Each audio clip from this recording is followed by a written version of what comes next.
If January 6th taught us anything, it's that we are not an exceptional nation because somehow we are magically immune and impervious to fascism and racism and authoritarianism. We're not. But we are the nation that started with those beautiful ideals that Jefferson inscribed in the Declaration of Independence of the unalienable rights of the people, of all of us being created equal, of democracy resting legitimately only on the consent of the governed. And then we have had successive generations of democratic patriots insisting that we make those ideals real for everyone in the country. And that's what makes us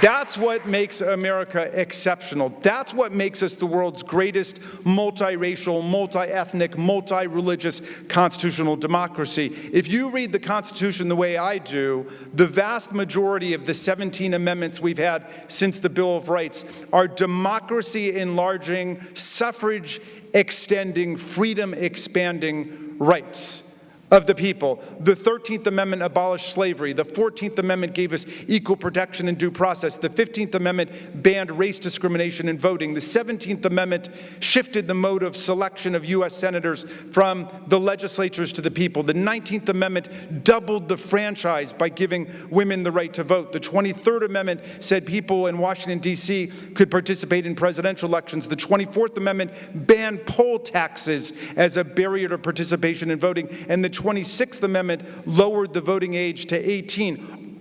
Our entire history is the trajectory of democratic expansion and development. And Tocqueville said in Democracy in America that in our history in America, he said, democracy and voting rights are always either shrinking and shriveling away or they are expanding. We've got to get democracy back on the growth track today. That's our historic assignment.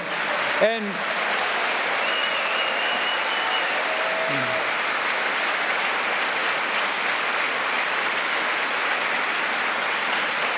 I don't know if we've got any Washingtonians here, but we've got 713,000 tax-paying, draftable American citizens who live in the only national capital on earth which is disenfranchised in its own legislature. If you told the people of Paris that they could not be represented in the French Assemblée Nationale because they breathe the same air as other people's representatives, you would have another French Revolution. I guarantee you would. And I have saluted the people of Washington who have a real, rather than an imaginary, political grievance for not beating the hell out of our police officers, putting more than 150 of them in the hospital with contusions and concussions and traumatic brain injuries and lost fingers and heart attacks and strokes. They haven't done it. They've done it the right way. Let's go ahead and pass statehood for the people of Washington, D.C.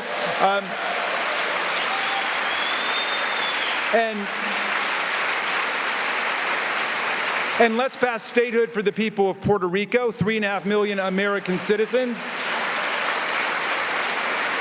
who also are seeking their statehood and also tasted the bitter fruits of colonial disenfranchisement when Hurricane Maria came and they got cheated out of hundreds of millions of dollars of aid, and the former president threw paper towels at them instead. So we need a constitutional amendment on the right to vote. We need the John Lewis Voting Rights Act to repair the damage done in the Shelby County versus Holder case.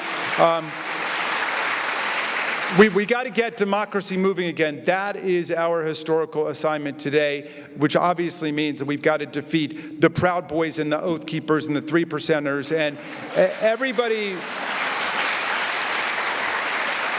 everybody who thinks that somehow ours is the only constitution on earth which gives people the right to engage in armed insurrection against the government.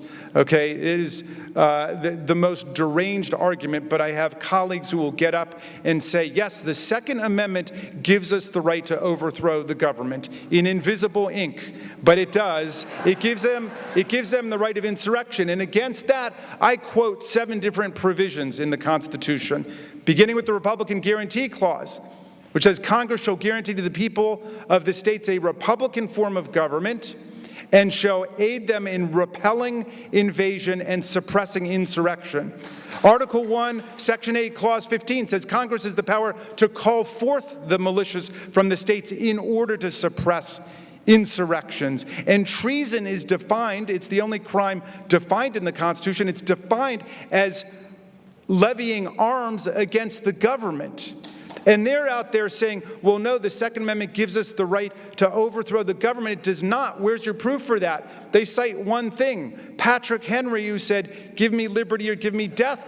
You know, Patrick Henry was an anti-federalist who voted against the Constitution because he said it centralized too much power in the federal government and the states to oppress insurrections and rebellions by the people. So then they talk about the Declaration of Independence. Yeah, the Declaration of Independence said you can overthrow a tyrannical government after a long train of abuses and usurpations if you set them forth for the decent opinions of mankind in black and white, and you tell people while you're doing that, but you don't cite the British government or the Magna Carta for your right to do that. You assert natural law. There is a natural law, a natural right to overthrow tyrants and despots. But if you want to overthrow the democratic government of the United States, you do that on your own time, at your own risk. It doesn't even give people the right to engage in nonviolent civil disobedience, which is why Dr. King and John Lewis